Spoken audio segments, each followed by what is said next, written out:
say the skies of Lebanon are burning, those mighty cedars bleed in the heat.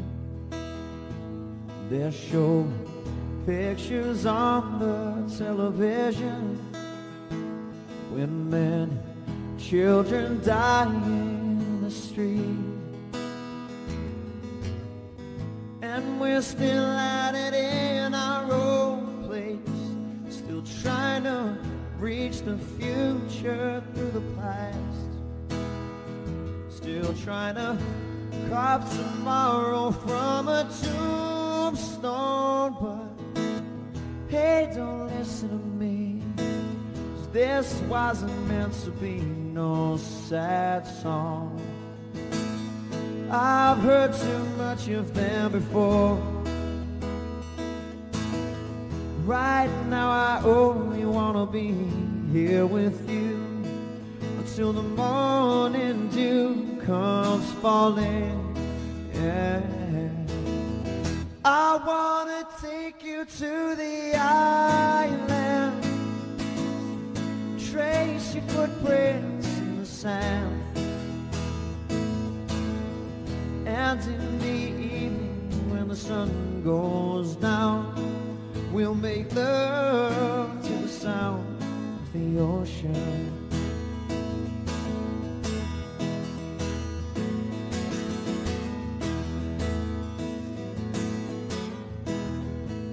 They're raising banners over by the markets, whitewashing slogans on our shipyard walls, witch doctors praying for a mighty showdown.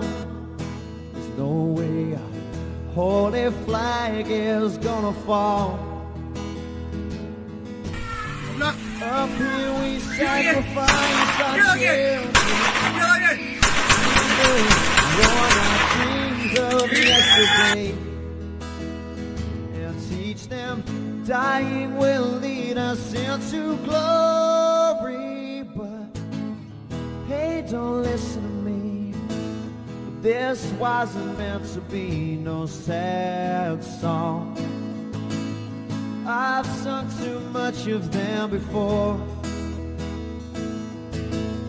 Right now I only wanna be here with you until the morning dew comes falling. I wanna take you to the island, trace your footprints in the sand, and in the evening when the sun goes down, we'll make love to the sound of the ocean. I wanna take you to the island, trace your footprints in the sand, and in the evening when the sun goes down, we'll make love to the sound of the ocean.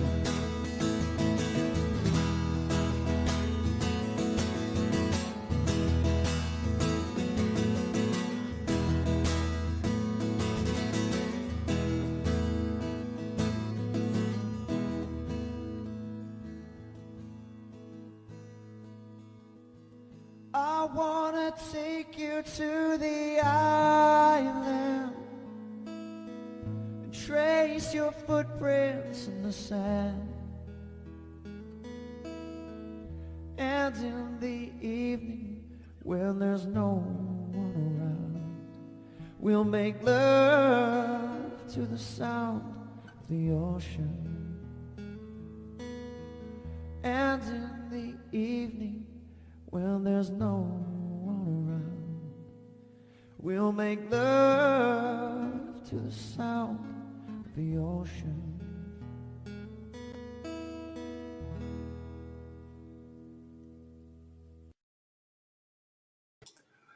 Well, hello and welcome to another Restore Live. Restore Live going out on a Wednesday evening, and that's going out to the Restore UK on Facebook. to the British Unionist People's Voice. That's also on Facebook. To the Restore UK YouTube channel and to Restore UK on Twitter. Now, I would like to ask, there's quite a few people here on the screen. The numbers are going up fairly well this evening from across all those platforms. I would like to ask that for the people that are in our live chat, if you could share this channel, if you could tag people into the live chat, and, generally speaking, if you could invite as many people here is as humanly possible. So what are we out for this evening, John? Just bear with me for a second. Okay, I do see there was a little spelling mistake somewhere there. Thanks very much, William, for that. Anyway, back to doing what we were doing, and we'll worry about that at a later stage. So why are we here this evening? We're here to talk about, of all of the people that are the most loathsome, out of all of the people that are the most loathsome. And those very words, they come from a speech in Parliament in Westminster from Edward Carson, the founding father of Northern Ireland. He talked about conciliating, he talked about placating our enemies. He talked about helping people climb into power, helping people remain in power. And only for those people to, once they get into power, well, what they do is they kick away the ladder with no concern for those that they actually leave behind. And, we have named this screen with that title for a real reason this evening. Now, we're going to talk about two sets of loathsome people, or maybe even three sets whenever you think about it. And, so what we're going to do is that we're going to start off with the circumstances surrounding the protocol. And then what we're going to do is that we're going to go on to Sinn Féin IRA, and we're going to show you something in a conclusive way, how that it is that Sinn Féin IRA, they have it right whenever what they do is that they produce a consistent message, consistent messaging. And what they do is that they hold fast to that consistent message. No matter why they're caught red-handed or not, what they do is they stand by what they say, and they all circle the wagons around, even when there's no justification for what it is that they're circling around. Well, they will circle around their people. And, they basically do this in a way that whenever they do that in front of the media, the mass media, when we're talking about the media here, we're talking about, the UTV in Northern Ireland, we're talking about the BBC, we're talking about mainstream in general, whether that be the papers, the online productions, so on and so forth. Well, what they do is that they blatantly stick fast and hold fast to that message.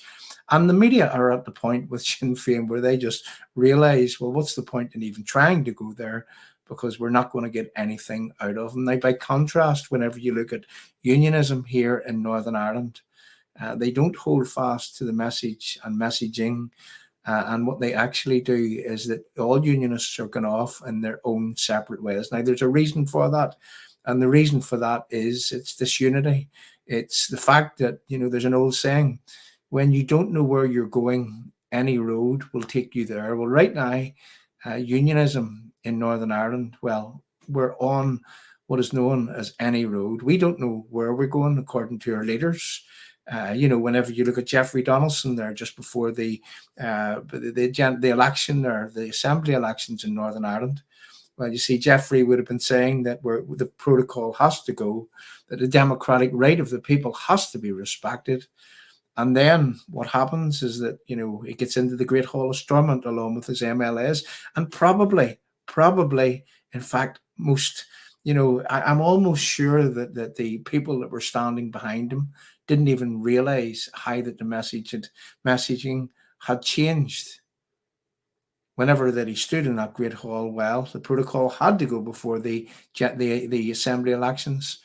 And then when he got to that Great Hall, well, he needed to deal with the issues around the protocol. Now, we discussed this last week, whenever that I would have said, well, if you say that the car has to go, that means the car has to go. It doesn't mean that you're going to tinker with the car and you're going to fix the car up and you're going to use the car again. If the car is giving you problems, well, it simply has to go. And whenever we look at the protocol, the EU constitutional changing protocol. Well, there's no other way to look at that protocol other than that protocol in all its shapes and fashions, it actually has to go. Now, I'm going to ask the question before that we move on here, and I'm going to ask the question to the people, the tremendous amount of people that is on this channel this evening, from all across the platforms, and probably I would guess that there are some people here to try to gauge what it is that the people's responses on our live chat, and also what it is that we have to say here at Restore UK. Because over the past few weeks, we have been working hard, trying to show some of our politicians, some of the leaders of our institutions, the error of their ways, and should they accept a particular way, well, what that would be doing is that would be tantamount to lifting the border from the border between Northern Ireland and Southern Ireland, and that would be like placing that border, and wait for it, quote unquote, permanently between us and the rest of the United Kingdom. Now, all the fine words in the world coming from whether that be the Boris Johnson government right now, or whether that be from the DUP, or whether that be from the people that would be supporting the DUP's way forward, whether that would be the people that wrote in the newsletter, or the person that wrote in the newsletter and said that, that loyalists are being briefed, unionists are being briefed on what it is that is in this proposed deal that is meant to come in the next few days. Well, I have to say that I haven't been briefed, that the people that work with us at Restore hasn't been briefed. And the reason for that is that they understand that, we aren't compliant with any way forward. What did I say earlier? That when you don't know where you're going, any road will take you there.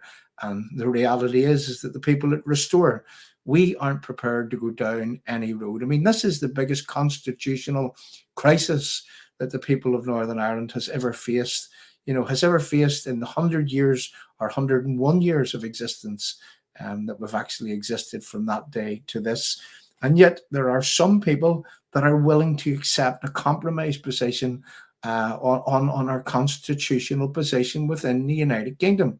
Now, the arguments that we would have made a few weeks ago, whenever that we went and we sought legal opinion from the lawyers, from the people that are involved in taking the case against the EU constitutional protocol and all that surrounds it. And that case, well, from the judicial review to the appeal and now on to the Supreme Court, and the Supreme Court should be happening this October, this November time, providing, and again I say providing, and there's that quote unquote again, that what the DUP agreed to don't actually trail the cases against the constitutional changing protocol, just in case that they sign up to this and they pull those cases down whenever that people from within our own community, ordinary people that we at Restore have got together with, and we have been in there as advisors in an advisory capacity from day one on the case. And ordinary people, when politicians wouldn't get up of their backsides, when community leaders wouldn't get up of their backsides, when these people, well, they're happy to accept whatever it is that they're being told. They're happy to accept the assurances. And in fact, I've heard them saying, well, that we get the assurances. What could we do if the assurances went wrong? Well, the reality is that how many times have those assurances went wrong? Now, remember where we are today. We are just about to go into the July period. The time in our history, in our heritage, in our culture, whenever it's known as the biggest part of the marching season within our calendar. That would be, you'll have the first of July celebrations. You'll have other celebrations even from now up to the end, running up to that. You'll have the 12th of July celebrations going forward. And we are coming to what's known as our calendar as the height of the marching season. Now, who remembers what happened last year at the height of the marching season? Well, who remembers that Boris Johnson's government? Well, what they did was that they laid down a position paper And in that position paper, well, they promised the earth, the moon, and the stars. And on the basis of that position paper, what happened was that Jeffrey Donaldson then, he made a statement. He had just taken over the DUP. And what he did was that I am privy to information in where that I know that Jeffrey Donaldson actually would have talked to people, community leaders, and he would have persuaded those community leaders at the end of August last year that if they would give him to October of last year, that would be 2021. Then if there's not changes by then, well, what Jeffrey Donaldson said that he would do is that he would walk away from all that flows from the Belfast Agreement. Now, he didn't actually use those words, but I am using those words. He says that he would walk away from Stormont, and he would effectively pull Stormont down until that what should be rightfully ours is in possession of British unionism here in Northern Ireland. But, that position paper, it wasn't actually delivered upon. So here we are coming up to the marching season yet again. And here we are on the promise of again, some legislation or some draft legislation that would actually suggest what the British government are prepared to do. On the promise of legislation, and yet nothing will actually be done. Now, I don't know about you, but on the past few days, I have seen Brandon Lewis, where he was, happy to say that he is just the legislation for the Irish Language Commissioner, which effectively, people, is an Irish Language Act. Whenever the DUP told us last year and the year before that they wouldn't be agreeing to an Irish Language Act, well, basically they agreed to, what constitutes an Irish Language Act whenever that they allowed an Irish Language Commissioner, and with more powers. Now, wait for it. Some people don't even understand this, but with more powers, let's say, than the Ulster British Commissioner or the Ulster Scots Commissioner. Here we have an Irish Language Commissioner, which they can make recommendations, they can, enforce. And that's the type of things that the DUP have been, reckless in doing in the past. Whenever people here on the run up to the general election in 2019 told them that what they would be doing is that they would be agreeing to the Republican driven nation building strategy, in where that they said that they needed to repossess the Irish language, and they wanted to use that language. Shana Walsh's own words, a dirty protester. He said that he wanted to use that language to green Northern Ireland street by street using the Irish language. And whenever we had this out with the DUP back then, well, they pressed on and they knew better, and they went on ahead, contrary to what it was that the Unionist community in Northern Ireland actually wanted, and they went ahead in an absolute reckless manner, and they agreed to this Irish Language Commissioner. Now, I see Brandon Lewis just this morning, may have been yesterday, in where that legislation has already been passed its first reading, and that is well underway. And what are they dressing that up as? They are dressing that up with the fig leaf of the promise of an Ulster Scots commissioner, in exactly the same way they're calling it a cultural package. But we know that all that was that a cover for to give the IRA exactly what they want. There's an old man in Northern Ireland, and they called him Ian Adamson, a very, very wise man. And, I have to agree with his words whenever he said that they're looking for their IRA Language Act. And that's what we see being delivered today. And here are British Unionists on the promise of legislation, which will be, it may be shown tomorrow. Now, we know that according to Jamie Bryson, that a lot of people have had sight of this as it has been ongoing. We can only imagine that Jamie Bryson has actually seen this. Now, we also seen a position paper from Jamie Bryson with bullet points 2 or 3 weeks ago, and on first sight of that, and that was 2 days before that Liz Truss would have delivered what it was that she was outlining in the Parliament with reference what it is that's going to be in this legislation. And, we seen a side of something that Jamie Bryson had written from 2 days before. And in those bullet points, well, I said to the man that gave it to me, that looks like a document which is in persuasive mode for a DUP climb down position. Now, remember those words, a DUP climb down position. And whenever I asked this man, he went and he came back and he said, well, Jamie Bryson didn't write that. But it transpired that Jamie Bryson actually did write that. And, and we heard through the newsletter this morning, and we have to have this out. We have to have this out, because what I see happening before our very eyes is that I see that the landing zone that everyone was talking about, the landing zone of there's still going to be a border in the Irish Sea. There's still going to be checks and goods in a red lane coming to the EU, and Mr. Poots has already offered to actually keep his Poots posts in place to check those goods in Belfast and Larne and in Warren Point. There's still going to be a green lane. Now, listen very carefully to what these people are doing before our very eyes, and listen very carefully to what it is that our so-called community leaders have had sight of, even in the past few days. Whenever, they won't let us see it, because we would pick holes in it. We would go through it. They won't let Jim Allister see it, because Jim Allister would do exactly the same. And to those of you that are not from Northern Ireland, Jim Allister would be the head of the traditional Unionist voice here in Northern Ireland. That was the party that, they had huge electoral success in the assembly elections just previous. And the reason why they had that success is because people are fed up with politicians. What they do is they promise you the earth, the moon, and the stars. They say one thing on the protocol rally stages. They say that the protocol has to go. And then when they get elected, they say that we need to deal with the problems around the protocol.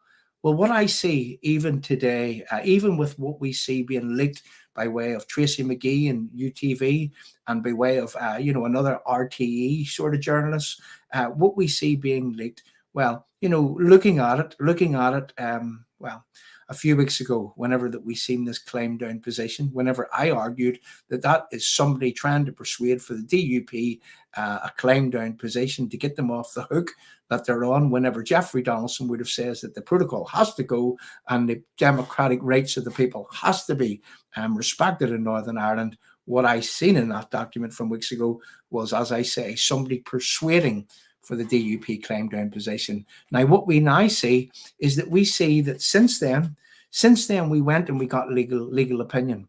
Since then, Jim Allister wrote legal opinion, and we fed it into the DUP hierarchy via Ian Paisley Jr. Now, whether Ian Paisley Jr. passed that or not, I done my job. I give him it.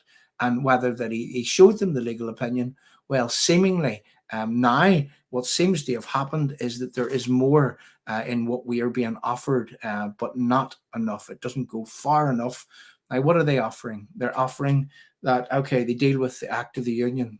The Act of the Union, from what I understand, is going to be fully restored. Now, that's a good thing. That is an absolute good thing, because that back to Article 6 of the Act of the Union, in where that, it states quite clearly that no citizen in this United Kingdom will be treated on any different basis in terms of the trade.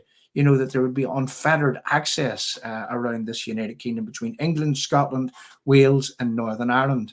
And we learned that Boris Johnson's government, according to the Court of Appeal, they had tinkered with the Act of Union, impliedly repealed the Act of Union. And, and that was a really, really bad thing. So that, they say, is now in what the government is offering, is that they're going to deal with the Act of Union and they're going to reinstate that. Well, okay, now let's look at that and let's understand that and let's try to bag this. And this actually must be said for the purpose of documenting what it is that we see coming, so that whenever this goes wrong, well, you can say that the people at Restore were on top of this and all others were actually persuading for it. So then we look at what they're now saying, is that they're saying and suggesting that, now, again, this is a very good thing. We can't argue with this. Whenever they're saying, and this is the way things should be, is that, well, if there has to be a scenario in Northern Ireland in where that you've got, the Nationalists and Republicans and the Remainers, well, they're wanting to be part of the EU, and we're wanting, even though that we won the Brexit referendum, even though that we have the democratic right to leave the EU on the same basis as England, Scotland, and Wales. Well, okay, let's say, for the sake of peace, for the sake of reconciliation, at some future point in this country, that we accepted that there are some people that wants to remain part of that EU. Well, you see, what they were suggesting in what it was that they're going to have in this new legislation would be that traders could actually choose to which market that they wanted to pledge their support or their allegiance to. Traders, what they could do is that they could say, well, we're part of the EU single market, or we're part of the UK internal market. They could actually choose which market that they belong to.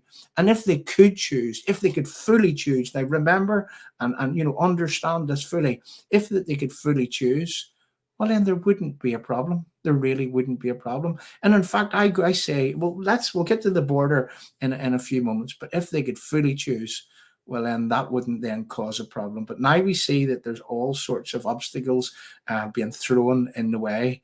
But then we look at, if we can fully choose, what on God's earth is there still a border in the North Channel for? Why is there a border? This is how they done it. This to me is the devil in the detail.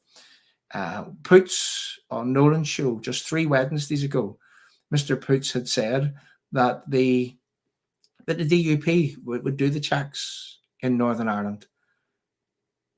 Then what we seen, we seen from Liz Truss, what Liz Truss would have delivered.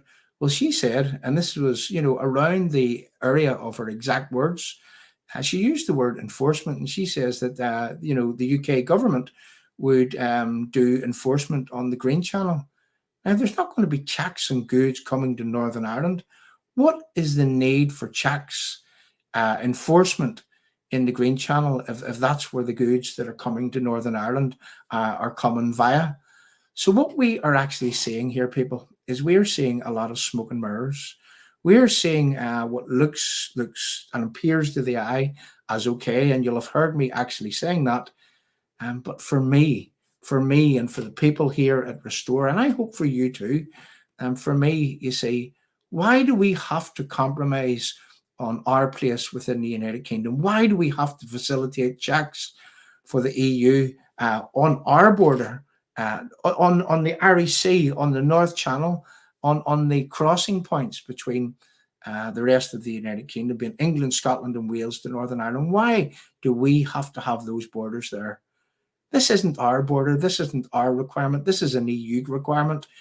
So why do we have to compromise to the point in where what we would be doing, people, is that we would be permanently symbolically lifting the border between here, which is Northern Ireland, and the Republic of Ireland, and we would be permanently putting it on the Irish Sea, because once this is gone, once this is agreed, this will be lost and gone forever. Now, in a nutshell, that is what's being offered in the next few days. And I would like to see the legislation. I would love to see the legislation so that we can pore over it. We can pore over every single word of it. And then we fully understand for ourselves, well, whether or not that the DUP are going to push on with this climb down position. Now, I do hear also talk of that if the DUP actually, if they like what it is in the legislation, and who knows, they've been watching it, they have had sight of it, according to Sammy Wilson, and others have had sight of it. If they like what's in that legislation, well, there is talk now. I can't say whether this is true or not, but it has to be put out there. There is talk that as a confidence-building measure, what they would do is that they would nominate a speaker within the Northern Ireland Assembly. Well, respectfully, I would say that would be, reckless. That would be premature, and that should never, ever, ever happen. So there we go. What we're waiting on is we're waiting on this legislation. We may see sight of it tomorrow. Essentially, we've heard the good parts for unionism. We've heard the good parts, okay, but we haven't seen the devil in the detail. We haven't actually fully understand. Now, there's a hero on our screen, and we're going to ask them to stay. So we are, because what we like to do is we like to show heroes. And it looks as if, I didn't know, is that an IRA tattoo there from Thomas Taylor? FS, give over. Yeah, that's the type of mentality that comes from people like that. But stay here, Thomas, because you're maybe going to learn a lot about your own people. And, I'm going to say to Thomas here respectfully is that, Thomas, if you cherish your so-called Ireland, the Republic of Ireland, this romantic dream of a united Ireland. Well, if that's what you're looking for, Thomas, that is lost and gone a very long time ago. You are further off the constitutional trail than we are.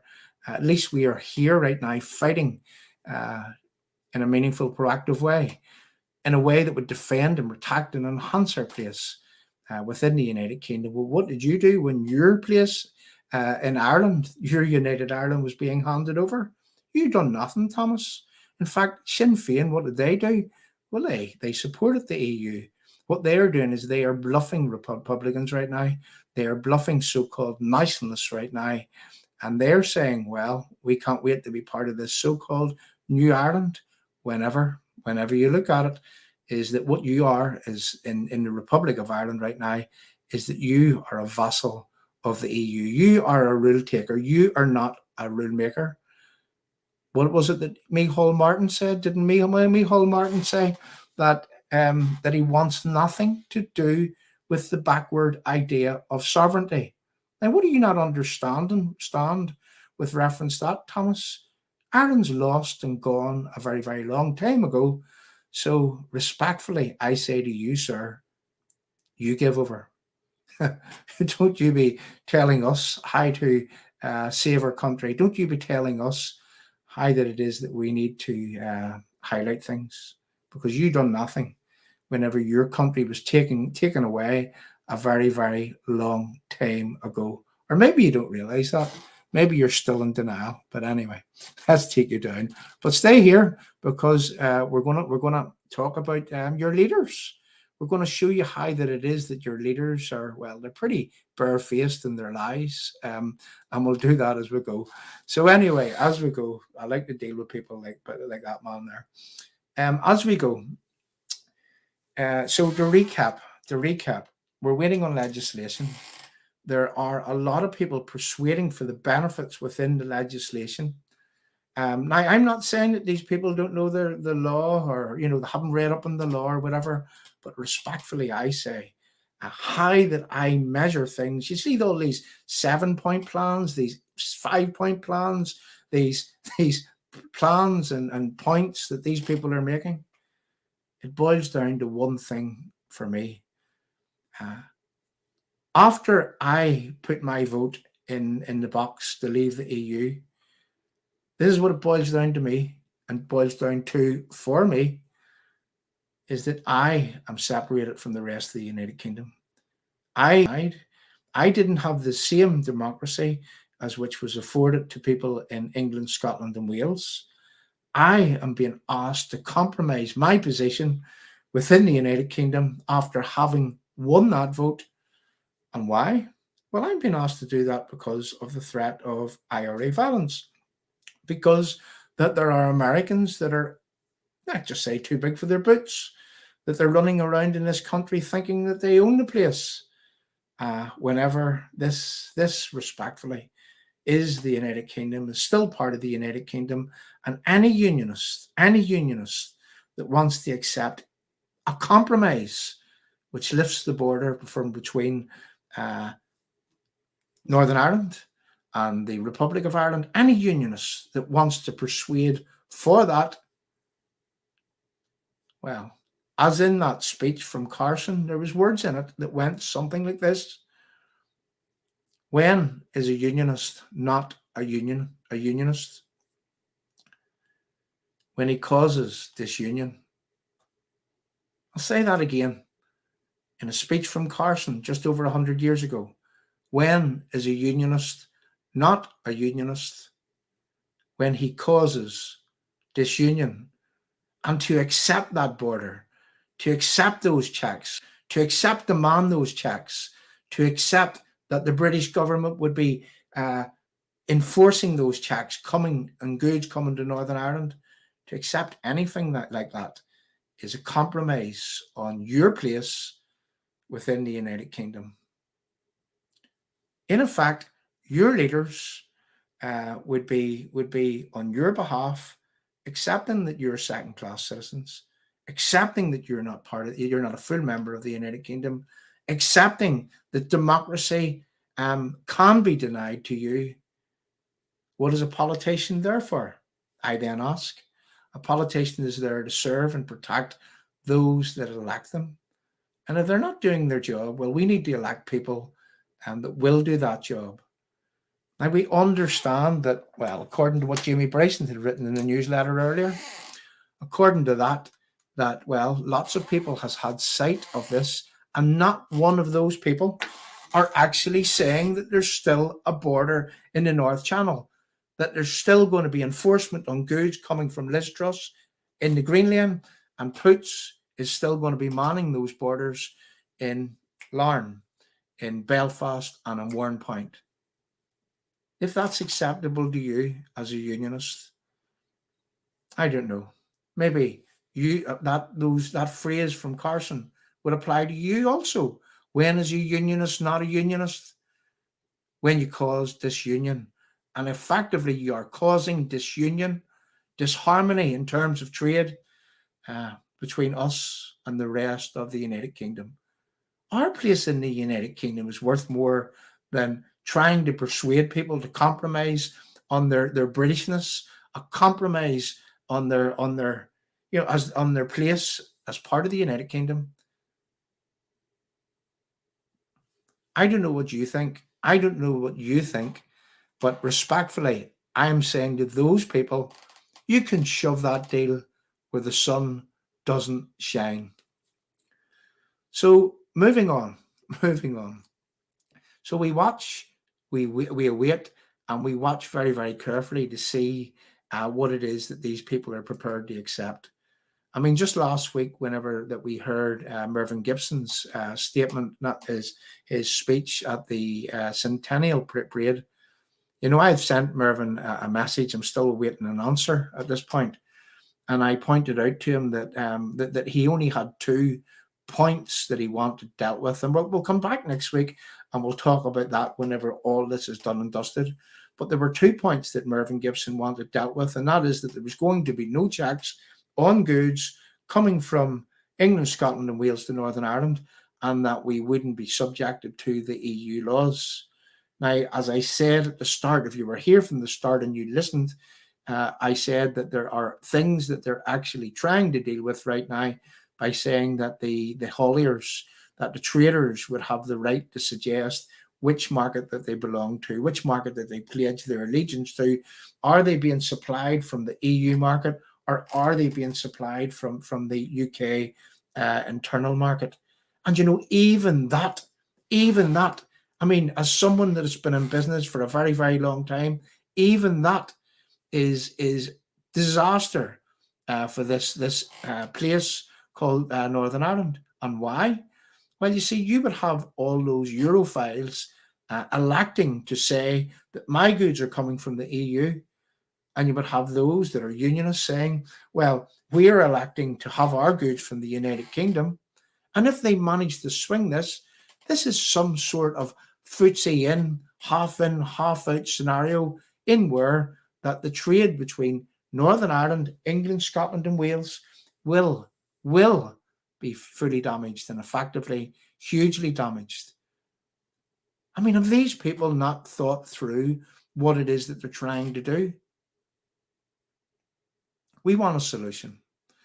We understand that there are things that, that Boris Johnson has problems with, that the British government have problems with. I mean, we only see one clear sight of them trying to do something for the people of Northern Ireland in the Westminster Parliament in the last few days. And already we have all the Europhiles refighting the Brexit referendum when they lost. Now, another thing that I want to say about Jeffrey Donaldson, and again, Jamie Bryson quoted that, or he didn't quote it. I'll be telling you a lie to say he quoted it, but he didn't say anything about it. In where Jeffrey Donaldson is taking Tony Blair's word for things. Who on this channel takes Tony Blair's word for anything? What was it Jeffrey Donaldson wrote the other day? Didn't he write that he was prepared to, look, even Tony Blair is on our side and saying that there's going to be problems with the peace process. Even David Trimble is saying that there's going to be problems with the peace process, the Good Friday Agreement. We're going to have problems with that. Imagine quoting Tony Blair. If that's all that man has to quote, um, I don't hold out much hope of Jeffrey Donaldson actually sorting anything out. So let's get this back again. Let's just get this back. Let's just recap. So Jeffrey Donaldson, on the protocol rally stages, whenever that he was looking for your vote, he said, and I quote, that the protocol must go. He said that your democratic right must be respected. That's what he said. So now, as I pointed out a lot of weeks ago, it seems that Jeffrey Donaldson has rolled back. As I said weeks ago, he's rolled back and he is accepting a climb down position. In fact, it is the DUP official climb down position. In fact, it was Mugbeattie's position for a very, very long time. So all this pantomime that you're seeing going on in front of your very eyes, I'm in despair. I'm in despair looking at it. These people are not prepared to fight for your place, your rightful place, your lawful place, your democratic place in the United Kingdom. These people are prepared to roll over to the threat of Republican violence and separate you, albeit in a smaller way than what we thought a few weeks ago. But still of all, there's still going to be that border. But these people, your politicians that you elected, or that some people elected from within our community, well, they have given up. They are on their knees. They won't get up off their knees. They are, yes, sir, no, sir, 3 bags full, sir. Let's just see, does Jeffrey Donaldson end up back in the Assembly on the promise of nothing? On the promise of nothing. Let's just see how that goes in the next few days. Let's see, is rumors right? Let's see, does he nominate a speaker? Let's see, does that happen? Because we will be watching. We will be watching every single move. And let's also try to see, try to watch, try to understand.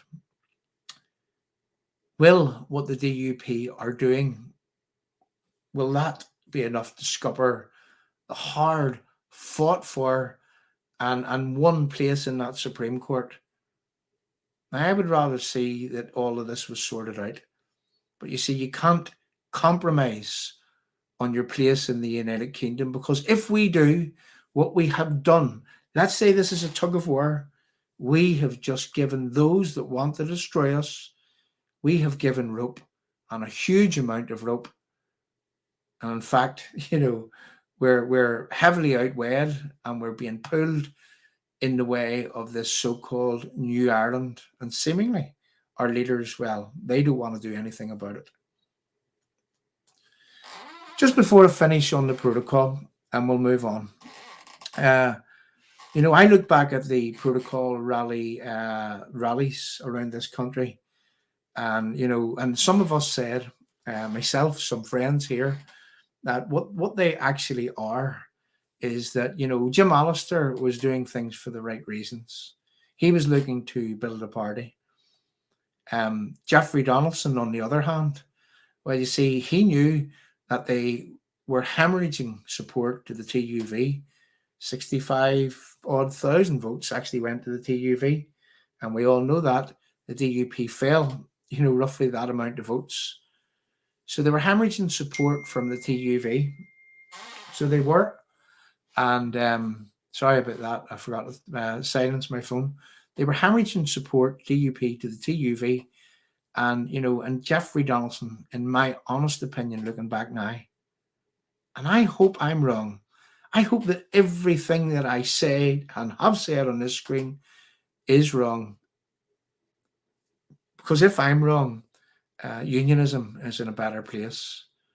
But if I have called this right, whenever I said that the DUP from day one, the minute that they stood in that Great Hall in Stormont, were on a climb down to get us to accept what had already been agreed. if I'm wrong, well, I will admit that I'm wrong, but I honestly don't think that I am. I think that Jeffrey used the protocol rallies to for electoral support, so that he could be in the same ground as Jim Allister, talking the same language as Jim Allister, saying, but not meaning that the protocol has to go, saying that the democratic right of the people has to be respected, actually saying that, but not actually meaning it. Now, if that is right, if that proves to be right, they swindled your vote. They swindled everybody's vote. That's what they did. And they're going to come and they're going to tell you and me and everyone else that what is going to be delivered here is a good thing. Now, there's one more area to cover, and we have to cover everything, is that whenever that I would have questioned the bullet points from Jamie Bryson a lot of weeks ago, and whenever I said to the man that gave me him, that is a DUP climb down position, that is accepting a border in the North Channel, that is accepting goods to be checked in a red lane and in a green lane. And whenever he came back, apparently after talking to Jamie Bryson, he said that that is a staging post. A staging post? Once this is done, that's it. You're not getting this back again. That border is going in the North Channel, and we will never gain that ground ever again. And these people think that that's a staging post. Now, I did hear on the Nolan show this morning, and I do wonder who that it was that gave Mr. Nolan this information. And I'm saying this, and I am documenting this for a reason, is that Mr. Nolan said this morning that he gets it from very good sources, that the ERG, once they get this, they'll be looking for more. Once they get this, and I believe that the EU have already accepted this. I believe that the Americans have already accepted this. I believe that what this is what's in the Alliance Party's manifesto. But they're pretending that they don't accept it. Mugbeatty, the UUP, they said that they convinced the Americans, and we'll get you that recording of that. They convinced the Americans, they convinced the Irish government, they convinced the EU that this landing zone was the way to go. Now, since that we showed the legal opinion, it seems to have toughened a bit. But however, there are many areas that we have to scrutinise with a fine-tooth comb to understand that if Northern Ireland has effectively been compromised to the point of near future non-existence. I'm going to say that again, that Northern Ireland could be compromised to near future non-existence. And if they sign up a border in the North Channel, effectively, people, that's exactly what your so-called leaders are doing. So there we go. Now that we've documented that, we can move on. Now that we had the Republican troll on, well, no doubt. I mean, we can't see Twitter from here. We can see numbers, but we can't see Twitter. And people give you a bit of stick for standing up for your country, for standing up for what's rightfully yours, and for not relenting and for not compromising on the things that should never be compromised on. Whatever happened to enough is enough. That nationalists and Republicans are always expected to get, and Unionists are always expected to give. We have nothing more to give, nothing more. And we shouldn't be expected to move not one more inch. It's as simple as that, and it's as serious as that. So anyway, here's what we're going to do. We're going to pop into the live chat here. It's a PayPal link, people. It's a PayPal link. And if you would like to support our work, click on that link. A lot of people does support us. A lot of people has continuously supported us. And if you can support our work on Restore UK, that's on the YouTube, or that's on the Facebook, that's on the YouTube, Restore UK, and also on the British Unionist People's Voice on the Facebook.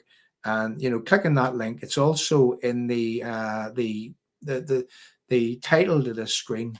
What you'll find is that you'll find that that little link in it, and you just click on it. And if you can help our work, it's gratefully appreciated, because, as I say, holding these politicians to the account, and if we get this legislation, we might have to take days off work to read it, because we don't have the privilege of being funded like a lot of these people do, to read over these things. We have to do it for ourselves, and we have to actually, what we have to do is we have to decide for ourselves. So here we go. Nice shared environment live. Well, you're very welcome, Kieran. So you're again, keep them coming. You're very, very welcome here. You're very, very very welcome to come here and listen to some common sense. That's all I'm going to say. So stay with us. We're going to be talking about your people soon. We're going to be talking about the great defenders of Ireland, the great, the people that, that are fighting for this united Ireland that they all talk about. Well, Kieran, you must know that the IRA, Sinn Féin, well, they gave that up a very, very long time ago. Yeah. Are they not your people? Are the IRA not your people? I don't know. It's hard to tell. Make yourself known. Where do you come from, Kieran? Do you come from the Republic? Do you come from America? Do you come from Scotland? It's very, very hard to know. If you want to make yourself known, and then we'll move on. But stay tuned, because you may learn a thing or two.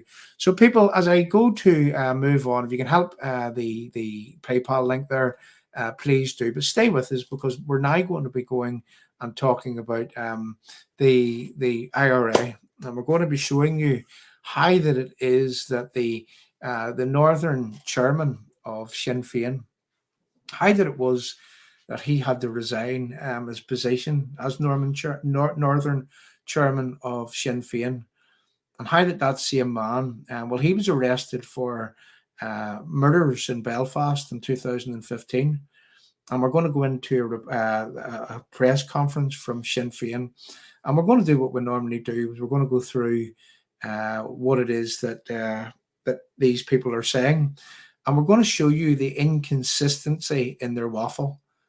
We're going to show you how that that one man, the man that was accused of the murders, or certainly arrested for the murders, one in the Markets and one in Short Strand. We're going to show you how that he is insisting that Sinn Féin are the only people that it's around. What did he say? He says that the IRA caterpillar has now turned into a butterfly.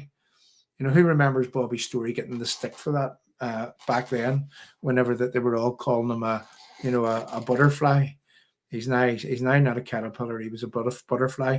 But anyway, what we want to do is that we want to really show you the inconsistency in these people's message, just to fill the screen. So we will be back over the next few days if this deal gets put through.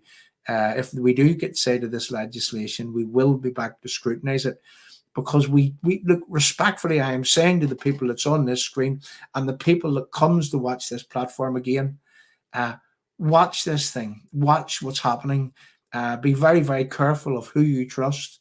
Don't be listening to the spin, the swindle. Wait, hold back, and let's understand. Is it a compromise in where that border is and where that border now is? Is that the compromise that we're going to have to swallow to appease those that always have to get? Are we going to have to be the ones that always have to give? Because that's how I measure things, and that's how things actually should be measured. So here's what we're going to do. What we're going to do is that we're going to play a short intro, a short promo. It's only 40 seconds long, and then we're going to come back. I'm going to have a drink, and we're going to get on with the second part of what it is that we're here to do.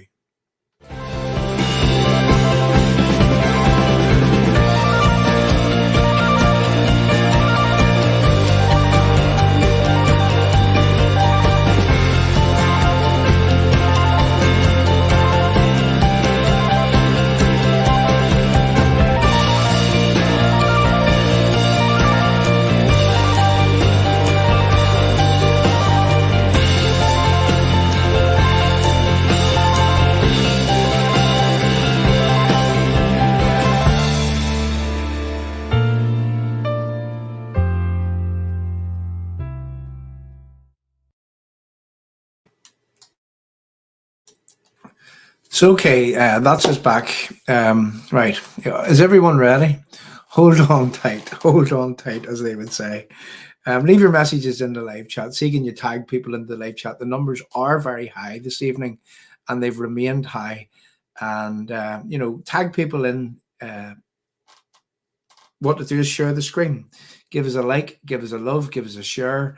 I mean, the numbers have been a lot greater than the numbers that has liked the channel this evening, or the loves that we've got. So, if you're here for the first time, please give us a like, a love, or a share.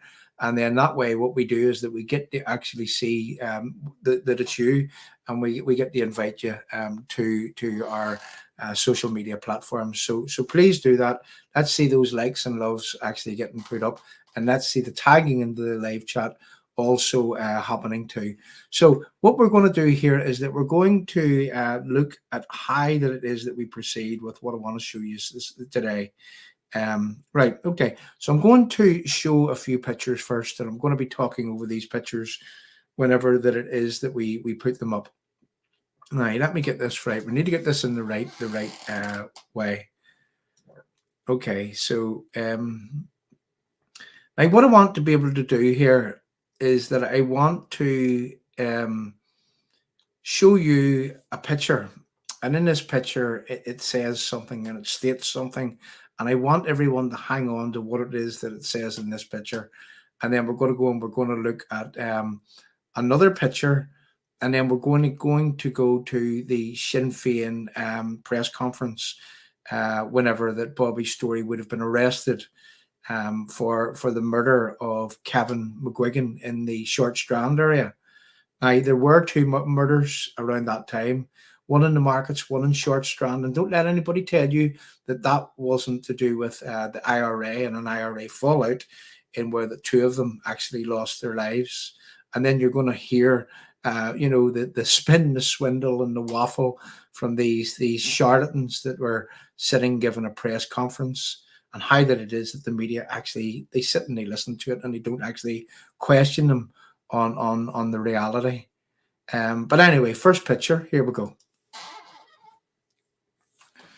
Okay, so in this picture, and I have to enhance to read it myself, what you'll see that's from the Belfast Telegraph. Credit to the Belfast Telegraph, and that's something that has to be done here. So Sinn Féin Northern Chair steps down and replaced by Gerry Adams's ex-bodyguard. So we have here a lady called Maria Cahill.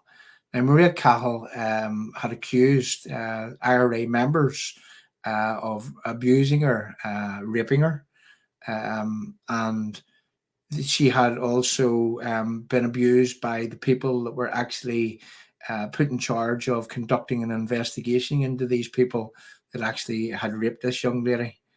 Now, this is by Jim Cusack on the February the 14th, 2016 at 1:35 p.m. So it says here at the bottom that Bobby Story, the ex-IRA boss who told Sinn Féin representatives what to say in the Maria Cahill sex abuse scandal, has stepped down from his party position. So you see up the very top here, this is the headlines on in February the 14th, 2016, is that Sinn Féin Northern Chair steps down and replaced by Gerry Adams's ex-bodyguard. So what we can see here is that Bobby Story is no longer the Northern Chairman of Sinn Féin. Now that's what we've got to remember as we go forward, and we're going to look at what it is that we're looking at. Now, if you just bear with me for a second, I get them my pictures. Now, I'm going to go to another picture here, and then we'll keep that there. I'm trying to do this in the right way. Just bear with me for a second. Now, let's go to another picture that I didn't know that I had on the screen, but I actually do. Now, what we're going to do is we're going to pop up a statement from the Chief Constable of that time in 2015. And it says here that the Chief Constable of the Police Service of Northern Ireland, PSNI, has said the provisional IRA still exists. And it says that George Hamill added that some of its members were involved in the murder of ex-IRA man Kevin McGuigan Sr. Last week. So what we could assume from what we see there is that Kevin McGuigan in the Short Strand, he had fallen out with the IRA, and it was widely suggested, and this is what was being suggested at the time, that Kevin McGuigan had something to do with the shooting of a guy called Jock Davidson from the markets. So you can see what has happened here. There's a fallout between IRA, and it says here again, let's put it up for what the Chief Constable says, is that the Chief Constable of the Police Service of Northern Ireland has said that the provisional IRA still exists. George Hamilton added that some of its members were involved in the murder of ex-IRA man Kevin McGuigan Sr. last week. Now, that would have been, from my recollection, that would have been in late 2015. Now, I'm going to go to another picture. We'll take that one down, and we'll go to another little picture. And this is from our archives here. So it says here again that the assessment, the PSNI assessment of the IRA Army Council relationship with Sinn Féin remains unchanged, says the Chief Constable Simon Byrne. So the Chief Constable has said the PSNI still stands over its 2015 assessment of paramilitary groups, which asserts an ongoing relationship between the IRA Army Council and Sinn Féin. Now, whenever Sinn Féin would say that they've taken the peaceful route, whenever that they say that they're a political party, I mean, that is the Chief Constable's assessment. So I am going with the official assessment of the day, in where the Chief Constable says that the IRA Army Council, it still exists, and it says that its relationship with Sinn Féin remains unchanged. It says the Chief Constable has said the PSNI still stands over the 2015 assessment that part of paramilitary groups, which asserts an ongoing relationship between the IRA Army Council and Sinn Féin. So there's what the official assessment of the Chief Constable was with reference to IRA. And the reason why that was called into question in 2015 was because of the murder of Kevin McGuigan. And prior to that was Jock Davison in the markets. That was a fallout, people, between IRA members. And don't let anybody tell you that it actually wasn't. And as you see, you now see what the Chief Constable had actually suggested. Now, I'm doing this for a reason, because you're going to see a comedy half hour here. Well, not quite a half hour, but I'm just going to point out the language of these people. Whenever that, what we're going to do is we're going to share our screen, and we're going to hop back and forward here whenever we share this screen. If you just bear with me for a second or two.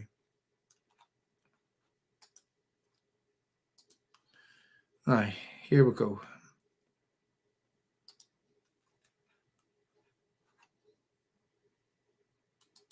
So first of all, I want to welcome you all here this morning. And before I ask Bobby to say his few words, I do think it's important for all of us to remember that the initial catalyst for this crisis was the murder of two men, Jock Davison and Kevin McGuigan. But it's also a fact that all the twists and turns and manoeuvrings of the last few weeks are entirely down to the rivalry between the UUP and the DUP, and it's a matter of some wonderment how we end up in a situation where those two murders should have been left in party with the law agencies were brought into the political institutions where they didn't belong. The arrest of Bobby Story became the pretext for really ridiculous manoeuvres as one party in Unionism tried to outdo the other party.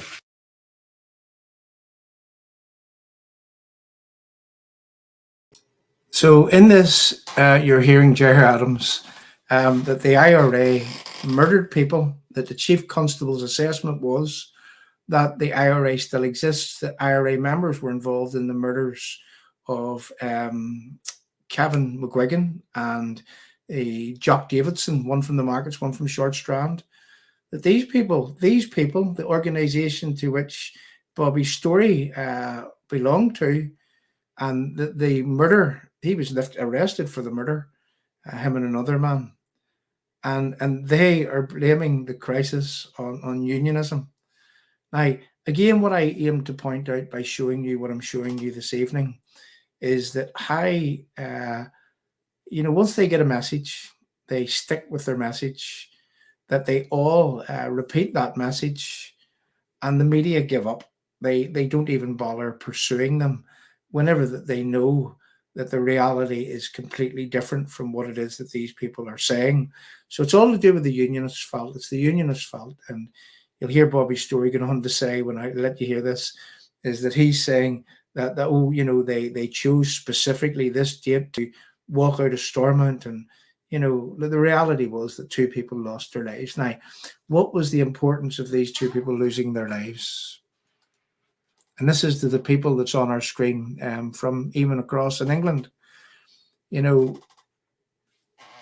Unionists in Northern Ireland are being derailed from their place in the United Kingdom, being asked to compromise on their place from within the United Kingdom, in order to placate these people, in order to stop these people who wear the mask of respectability. And what they do is they have a private army outside the door. I could show you reams of evidence here in where that their guns were out on the streets in 2019 and again in 2020. One of the people that they were shooting over the coffin was a man, Mr. Rooney, Lower Falls Road, D Company of the IRA. These are the people that these people were involved with. And yet they sit in our government. And we are having our democracy removed because of these people. We are having our place in the United Kingdom watered down in order to placate these people. And that is unacceptable. And let's just see these people for who they are in this video clip, and what it is that I go on to show you once this video clip is over. Because what we're going to show is that we're going to show in a very conclusive way that whilst that they say whatever they want in pure waffle to the media, well, let's see Mary Lou McDonald actually putting her foot in it at a later stage, and we'll show you that in an audible video. So let's play on as we go.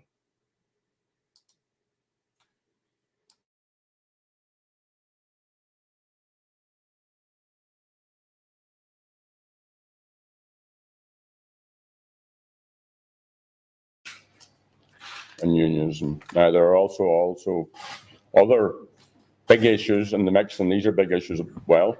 But the issue of the lack of a workable budget, the outstanding matters, which go back to the Good Friday Agreement and other agreements, including Act Magilga, the failure, as we approach Christmas again, to implement the Stormont House Agreement. Talks will commence on Monday, tomorrow. Sinn Féin will be there. Notwithstanding all that has happened, we will enter those talks led by Mark McGuinness in good faith. We are determined to find solutions to these problems. We are problem solvers. We are clearly agents of change. So we have set out our agenda, and it is that which is set out in the Stormont House Agreement and in the Good Friday Agreements and in all of the other agreements in between. But what we will not do is to tolerate or acquiesce to any possible situation where those who vote for Sinn Féin would be expected to be treated differently, that their rights need to be recognised and respected on exactly the same basis, no more or no less than the rights of every other citizen.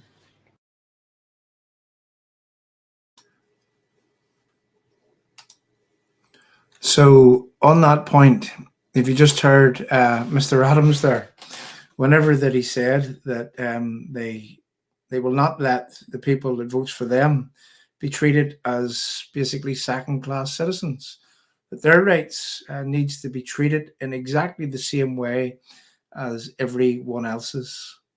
And I'm going to draw a comparison here with our unionist politicians, namely the DUP, who have shafted us, I don't know how many times, it's uncountable.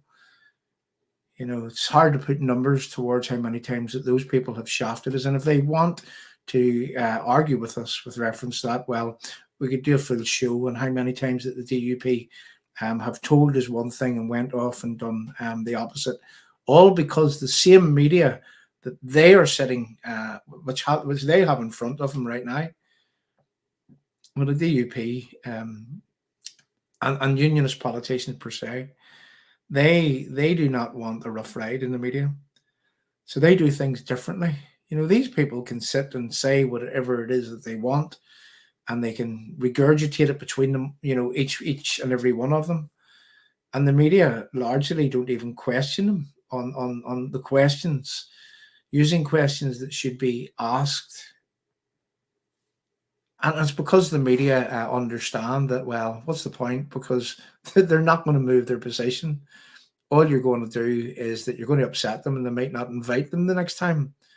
You know, and we really, if unionists are going to get their act together, what they do is they need to actually become more meaningful, more proactive, and in a way that would defend, protect, and enhance Northern Ireland and Northern Ireland's citizens and Northern Ireland's place within the rest of the United Kingdom.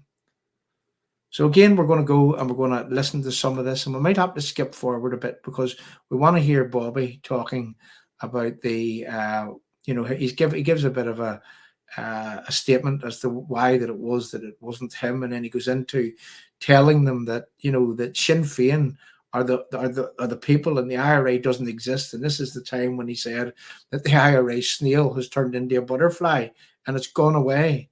This is what he says. And we hear, you know, and then you see Mrs. Mary Lou, should I say, sitting beside Bobby here to my left, looking at the screen. We hear her actually saying something. I showed you at the very, very start. I showed you this picture at the start for a reason, and everybody's staying. In fact, the numbers has went up even since. So the punchline is coming soon. Don't worry. So we showed you this, that basically that Bobby's story, the ex-boss, and look at the headline: Sinn Féin Northern chairman steps down and was replaced by Gerry Adams's ex-bodyguard. And that is from February the 14th in 2016. And it was Bobby's story, who was the chairman of Northern Sinn Féin at that time, but he stepped down. So remember that. And let's then hear him talking about Sinn Féin is the only thing that's around, and the IRA's basically gone away, and so on. Can't read what the other man in the beard would have said, that they haven't gone away. You know, I wonder who he was talking about. Was he talking about the butterflies, or was he talking about the caterpillars? Who knows? So back to this again, and we're going to play on for another bit. Stay with us. You're going to like the punchline. I also want to make the point in relation to the Taoiseach that the Taoiseach needs to make the North a priority. Notwithstanding the work of the Minister of Foreign Affairs, both the Prime Minister in England and the Taoiseach have become detached from this process, have virtually abandoned their responsibilities as co-equal guarantors of agreements and of institutions and of protocols that have been set out in international agreements and voted for by the people across this island. And clumsy interventions, as we've seen in the last week at the time of crisis, are no substitute for the type of strategic consistency and ongoing engagement between the two principles that is required. And of course, the parties here in the North have the bulk of the work to do. But the Minister of Foreign Affairs has pointed out, and I agree with him entirely, that the North is a special case. Partition itself is at the cause of all of this, in my opinion, and Sinn Féin's opinion. But given the decades of discrimination, of disadvantage, given that we're a society coming... Thank you. I want to refer to a short statement, first of all, and then I'll speak sort of further on that. Before I start, I'm very mindful of the fact that there are two grieving families, Jack Davison's family and Kevin McGuigan's family out there who absolutely deserve justice, and my wholehearted sympathy goes out to both the families. The people who murdered both men are criminals and the enemies of the Sinn Féin peace strategy. And every effort must be made to ensure that these criminals are brought before the courts and that they are open to due process.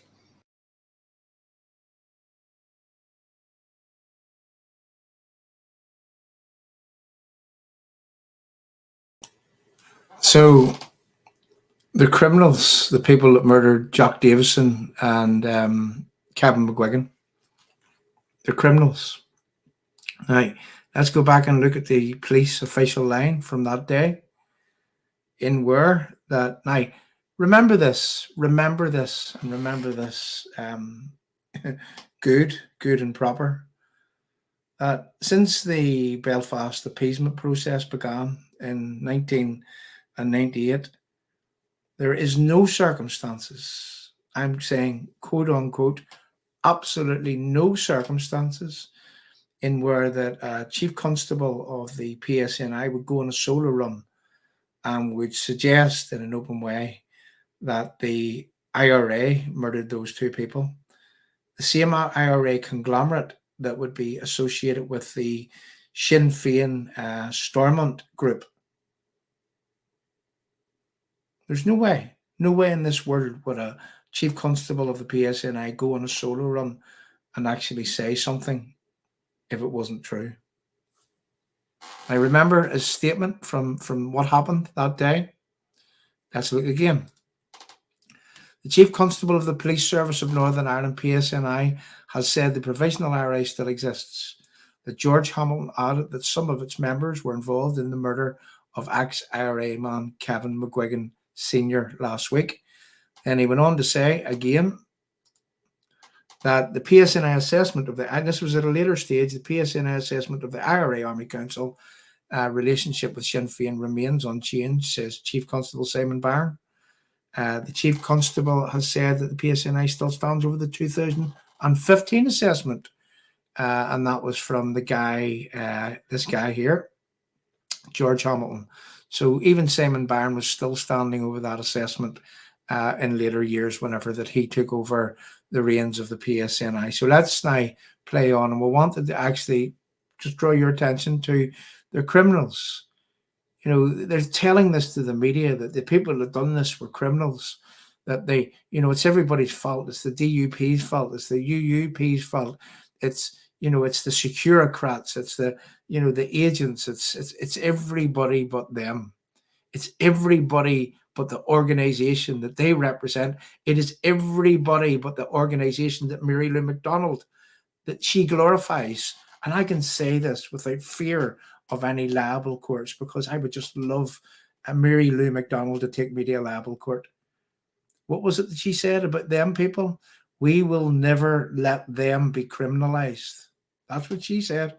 And I hope that there are people from England that are paying particular attention to this screen this evening, just to understand who that it is that you are placating, who that it is that Northern Ireland Unionists are being shafted over, who that it is that has, in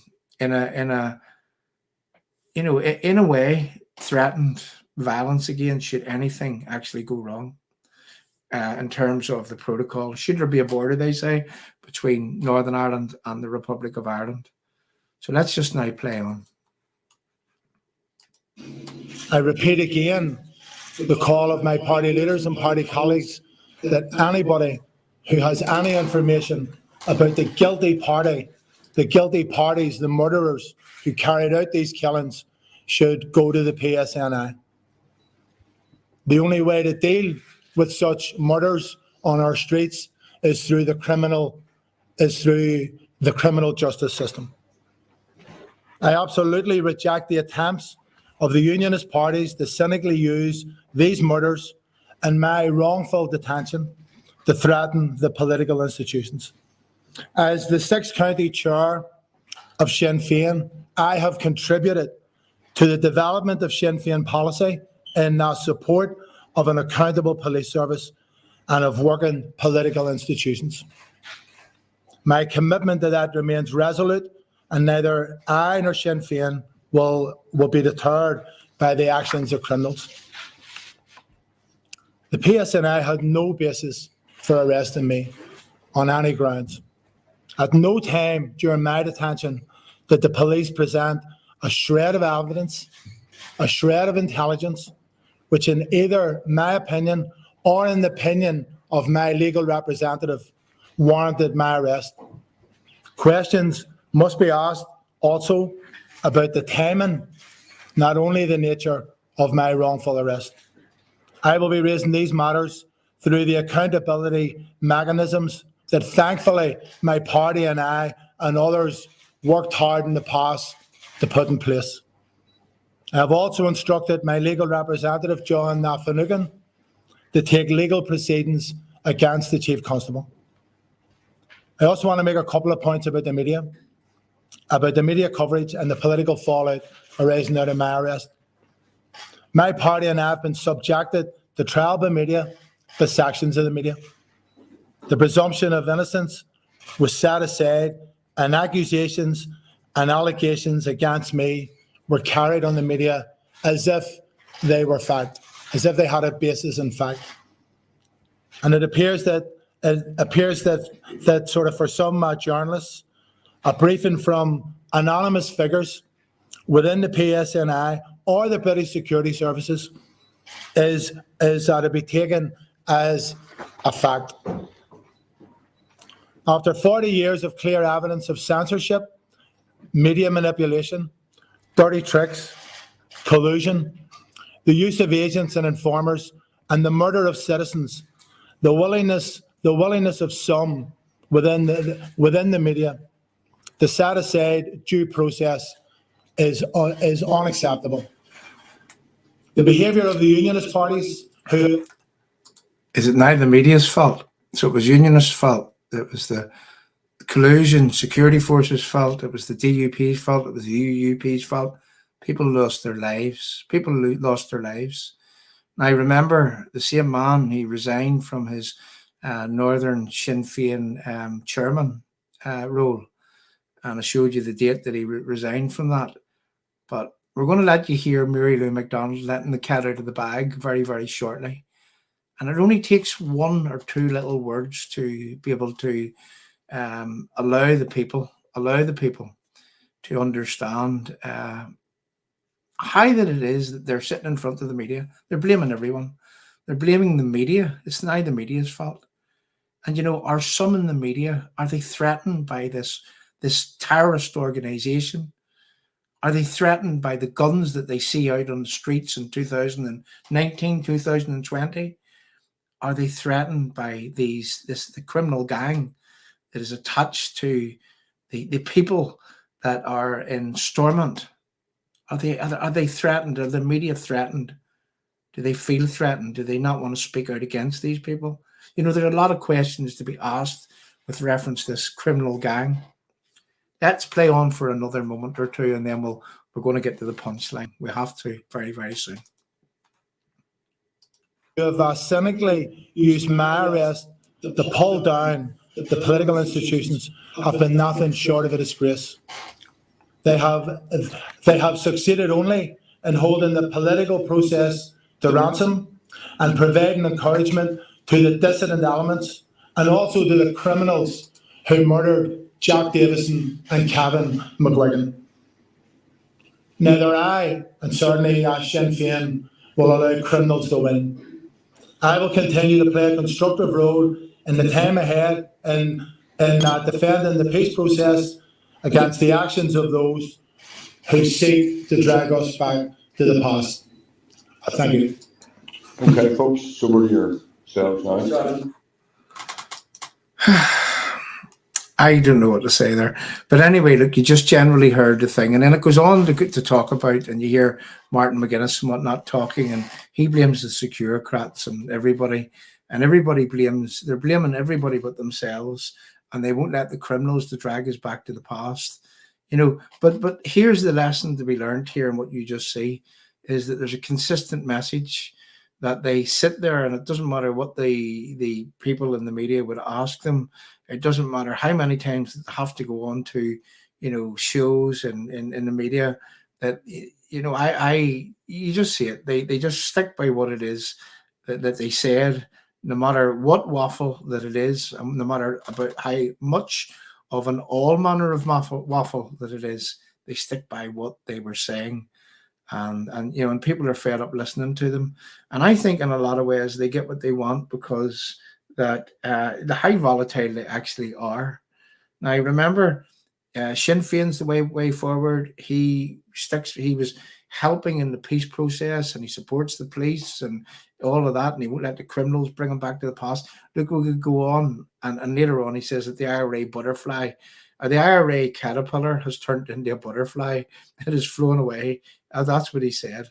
Now, again, what we're going to do is we're going to kick that video from our screen right now, but we wanted to show you that for a particular reason. If you just bear with me for a second or two. So back in here again. So now let's go back to a picture or two just to remind the people, because I have to say the numbers has really, really stayed very, very high this evening, just to see what it is that you're going to see here. It's like a pantomime, isn't it? Look out, it's behind you. It definitely is behind you with some of the stuff that we've actually been discussing this evening. So again, remembering, we're just going to recap that the PSNI assessment of the IRA Army Council relationship with Sinn Féin remains unchanged, says the Chief Constable Simon Byrne. Now, Simon Byrne isn't around for that long in Northern Ireland. Would he be around from, 2018 perhaps, 2019? But he says that the Chief Constable has said that the PSNI still stands with the 2015 assessment of paramilitary groups, which asserts an ongoing relationship between the IRA Army Council and Sinn Féin. This is what he says. Now remember, look what he says specifically. It says that the 2015 assessment of the paramilitary groups, which asserts an ongoing relationship between the IRA Army Council and Sinn Féin. Now, IRA Army Council is what you just want to remember there. We'll take that down. And again, this was to do with the Kevin McGuigan killing, and the one before that was the Jack Davison killing. We're just recapping here. The Chief Constable of the PSNI, well, he said the provisional IRA still exists. George Hamilton added that some of its members were involved in the murder of IRA man Kevin McGuigan. So that was 2015 for our English people, the English people that is on this screen this evening, that sees Northern Ireland being potentially separated from the rest of the United Kingdom. Why? For to placate these people, these criminals, these absolute criminals. And there's the assessment from our Chief Constable, that they sit in the criminal gang headquarters in the devolved assembly, which is Stormont. That's where they sit. That's where they sit in Bobby's story. Well, he had access to that building also. He was the northern chairman of Sinn Féin. And according to this newspaper headline here, that you're just going to look at, the northern chairman of Sinn Féin, well, it says here that the Sinn Féin northern chair steps down and is replaced by Gerry Adams's bodyguard. And that's from what we can find. The date here is February the 14th, 2016. It says, Bobby Story, the ex-IRA boss who told Sinn Féin representatives what to say on the Maria Cahill sex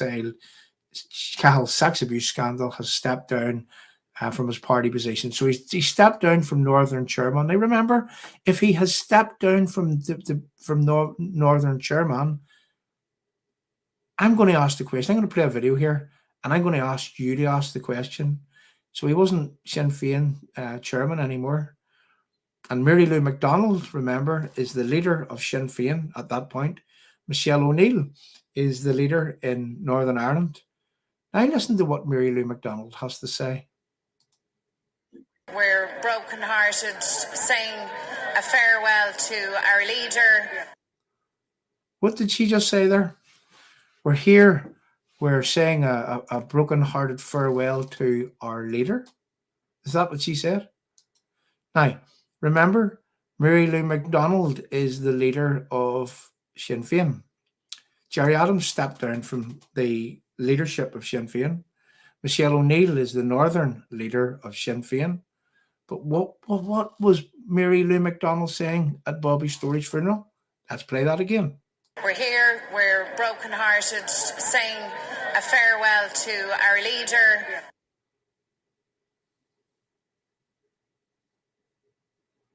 A Republican icon, a Republican hero, a man of principle, a man of action, a great Belfast Republican, a great Irish Republican, Bobby Story.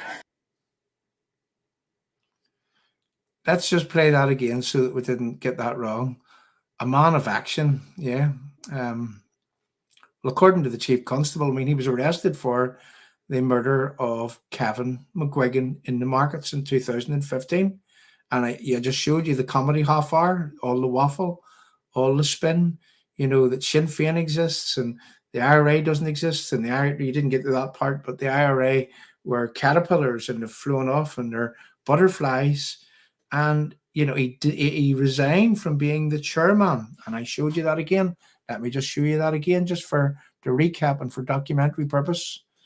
It says here that Sinn Féin Northern Chair steps down, is replaced by Jerry Adams's ex-bodyguard, Bobby Story.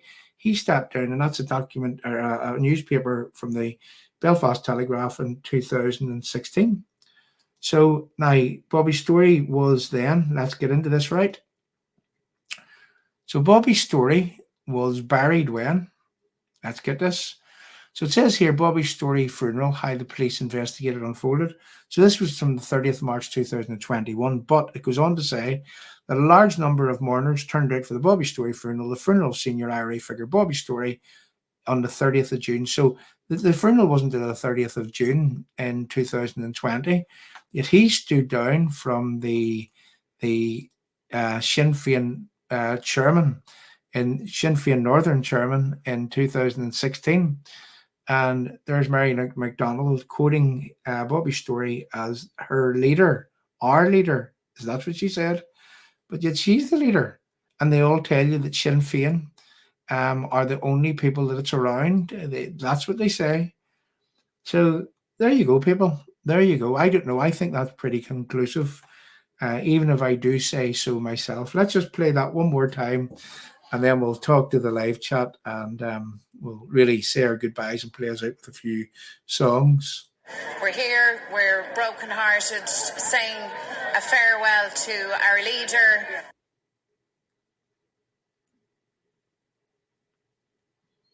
A Republican icon, a Republican hero, a man of principle, a man of action, a great Belfast Republican, a great Irish Republican, Bobby Story.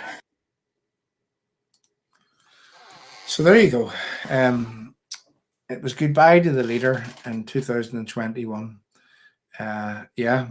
And well, you've seen that the Chief Constable, they had arrested Bobby Story because and what did they say in those documents? If you understood what was being said in those assessments, is that now this was from the current Chief Constable, that the Chief Constable said the PSNI still stands over the 2015 assessment of paramilitary groups, which asserts an ongoing relationship between the IRA Army Council and Sinn Féin.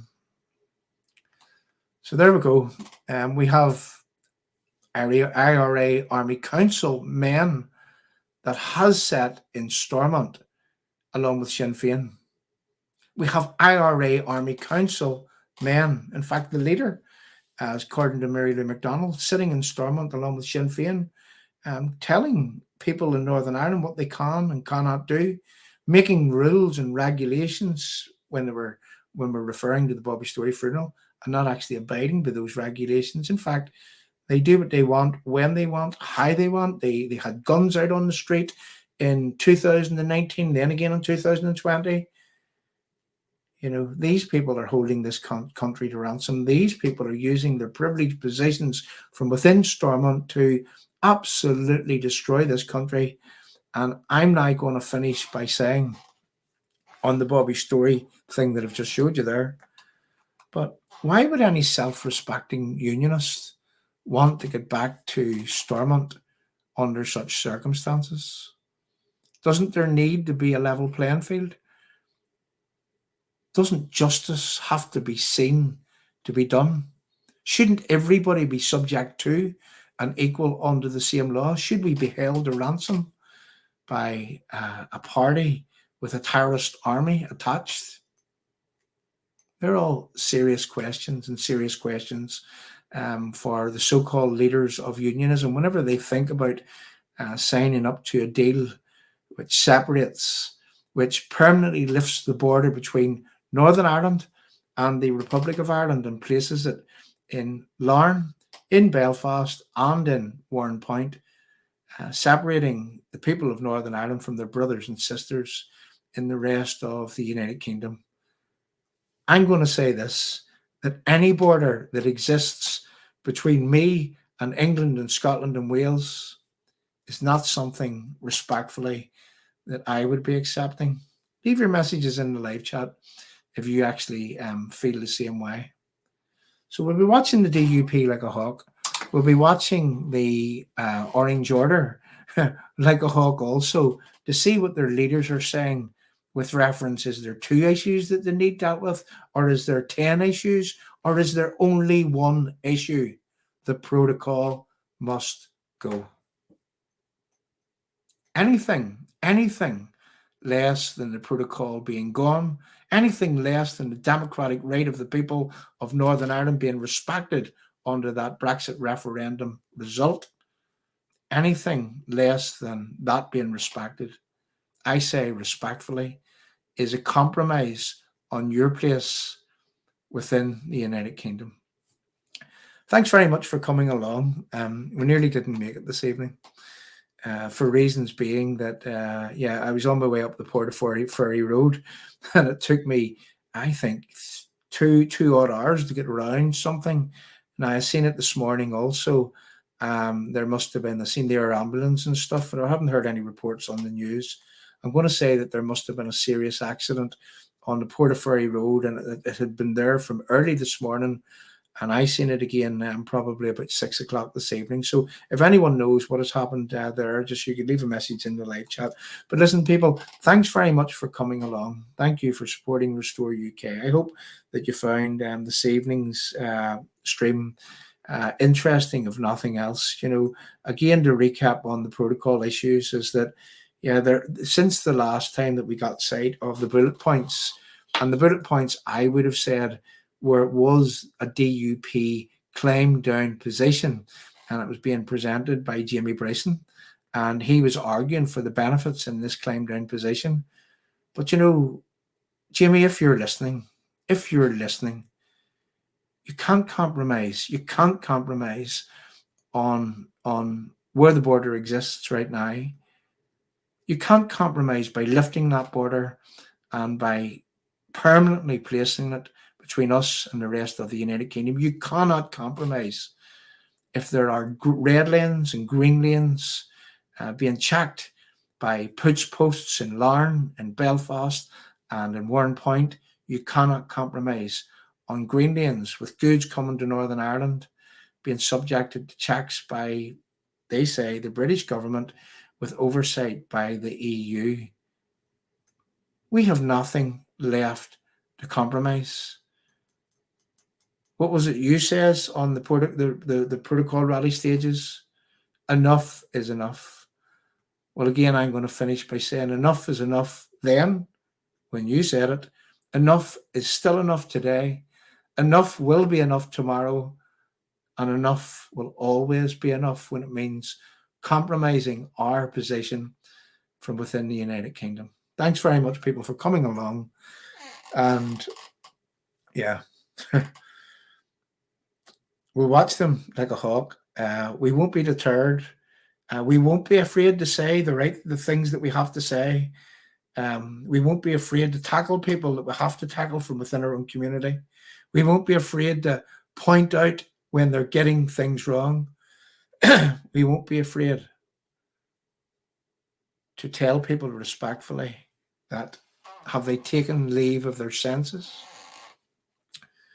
Let's get back to a place where we're all on the same page, all singing from the same hymn sheet. Let's get back to the place from before the recent election to the Assembly. Let's get back to the place of Jeffrey Donaldson when he said that the protocol must go, that the democratic rights of the people of Northern Ireland must be respected. Let's also remind ourselves of what Jeffrey Donaldson's position was when the protocol came into being just last year. This is only a 40-second video, and I want you to listen to this very, very carefully.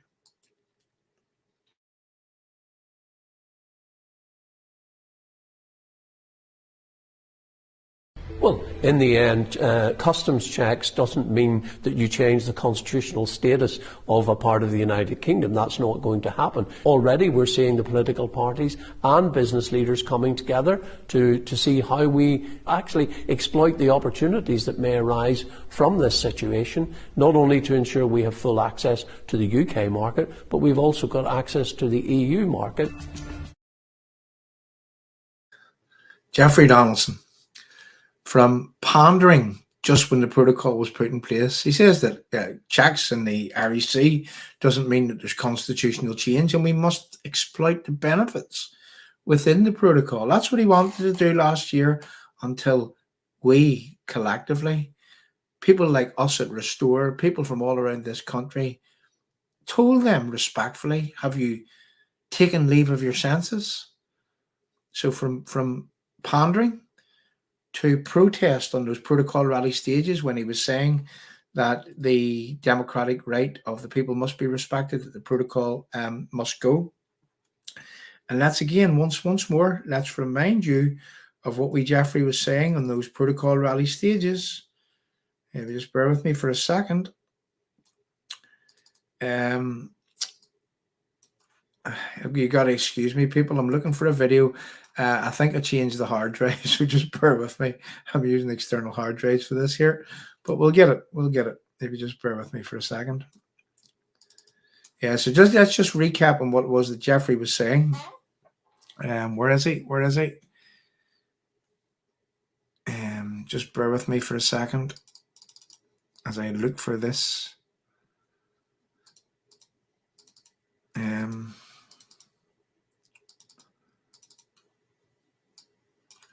Just bear.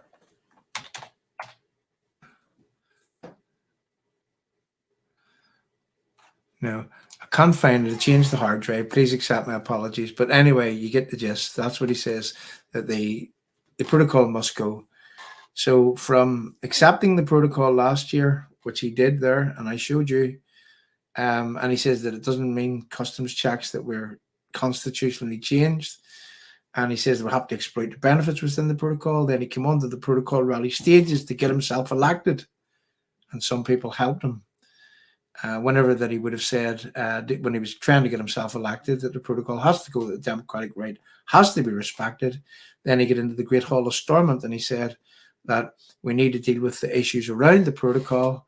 Then when Liz Truss says, let me make this absolutely clear, that the protocol, this isn't about scrapping the protocol, this is about implementing the protocol. And Jeffrey Donaldson actually, he accepted that from Liz Truss. And here we are waiting on the legislation coming right through. So look, what you're hearing now, with the exceptions of a couple of tweaks, is essentially the same as what it was that Jeffrey Donaldson had been accepting from last year. So really, we are puppets. We were only pawns. We were humble rungs in a ladder that would have helped the DUP climb into power. And once in power, they kick away the ladder with no concern for us, with no concern for those that they actually are about to leave behind, trying to save what's left of our place within the United Kingdom. Look, I'm going to go and I just want to read something before I go. And the reason why I want to read this is an extract from Carson's exact speech from last year. Just bear with me. So, what a fool I was. I was only a puppet, and so was Ulster, and so was Ireland, in a political game that was to get the Conservative Party into power. And all of the men, in my experience, that I think are the most loathsome, it is those who will sell their friends for the purpose of conciliating their enemies And perhaps still worse, the men who climb up the ladder into power, of which even I may have been a humble rung, and then when they have got into power, they kick away the ladder without any concern for the pain or the injury or the mischief or the damage that they do to those that have helped them gain power. Are those words fitting for the DUP hierarchy? Well, we'll know in the coming days. People, thanks very much for coming along. Thanks for staying with us. Leave your messages in the live chat. Leave your messages of support. Give us a like, give us a love. Still share the channel. Still tag people in so that people can come to see this here in the very, very near future. And I think all that's left to do is to play us out with a few patriotic songs, or I guess songs that are which have meaning to what it is that we've actually just discussed.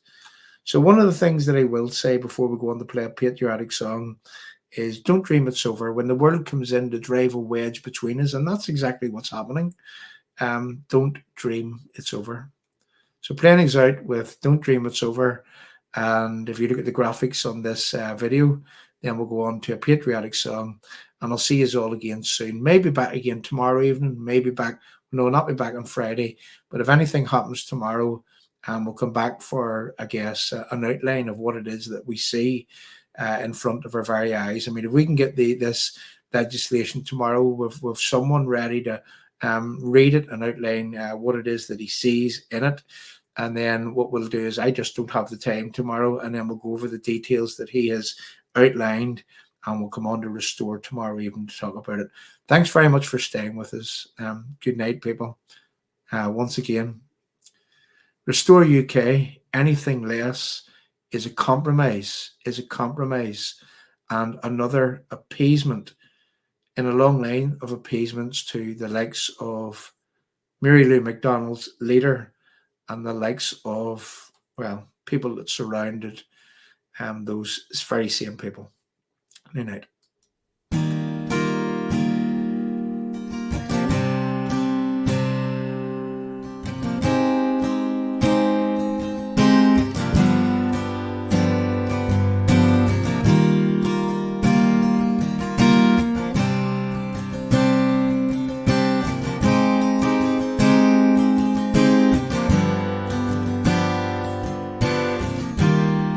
There is freedom within, there is freedom without. Try to catch a deluge in a paper cup.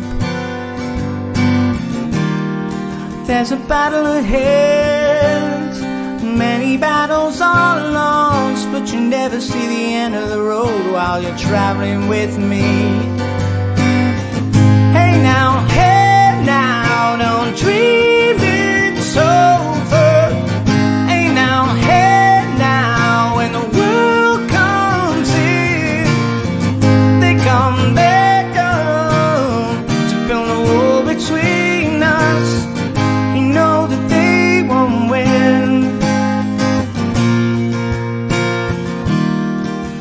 I'm towing my car, there's a hole in the roof. My possessions are causing me suspicion, but there's no proof. In the paper today tells a warrant of waste, but you turn right over to the TV page. Hey now, don't dream it's over.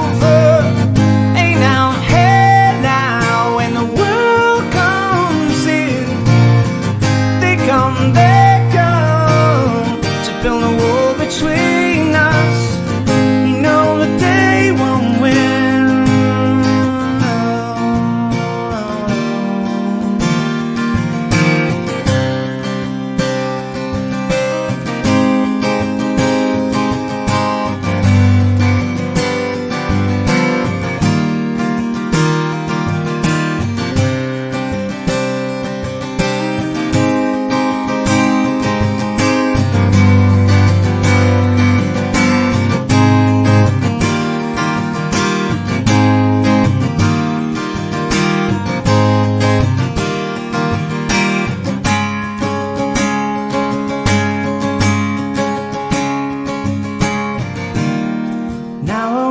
walking again to the beat of the drum, and I'm counting the steps to the door of your heart. Only shadows ahead, barely clearing the roof. Get to know the feeling of liberation and relief. Hey now, don't dream it's over. Hey now, when the world comes in, they come to build a wall between us. You know that they won't win. La da da da da, la da da da da, la da da da da, la da da da. Won't let the wind don't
just across the Irish Sea stirs a heart of loyalty, raising honor and indignity, drives a will to keep us British free. Not alone are we on this journey, for in a land just across the sea is a hand that reaches out of friendship, and a bond that's lasted centuries.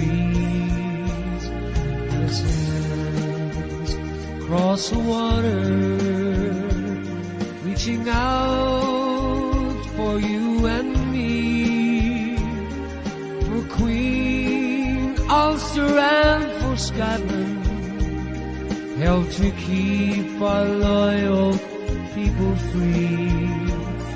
Let the cry be no surrender, let no one doubt our loyalty, reaching out to the brave red hand of Ulster is the hand across the sea.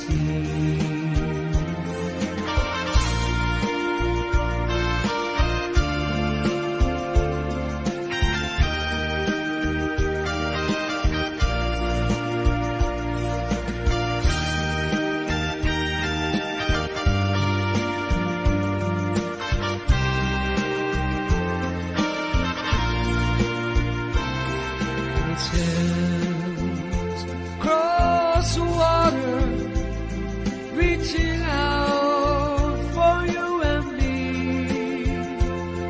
for Queen and Ulster and for Scotland, help to keep our loyal people free. Let the cry be no surrender, let no one doubt our loyalty, reaching out to the brave red hand of Ulster is a hand across the sea. Just across the Irish Sea stirs a heart of loyalty, raising honor and indignity, drive the will to keep us British free. Not alone, we on this journey, or in a land just across the sea. It's a hand that reaches out in friendship. It's the hand across the sea. It's the hand across the sea. It's a hand across the sea.